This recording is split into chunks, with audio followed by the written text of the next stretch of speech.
Got 7 things that you might be overlooking when you set your pricing for your freelance services. First is communication. Are you remembering to account for the time you're going to spend responding to emails, answering phone calls, scheduling meetings, attending meetings, and following up with your client? Next is brainstorming and ideation. Most of us don't know exactly what we need to do and exactly all of how it's going to look immediately. We need to have time to brainstorm and go through some ideas of what we want that to look like.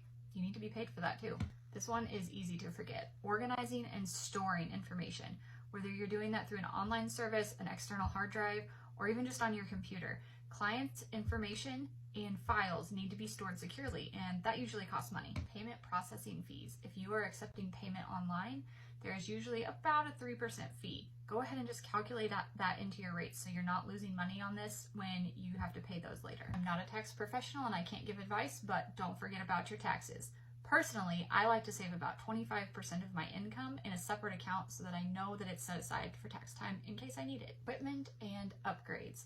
You're going to have wear and tear on your equipment. Even if you already owned the equipment when you started, at some time you're going to have to replace it. Go ahead and budget for that so it's not a surprise expense when it happens. Last is late payments.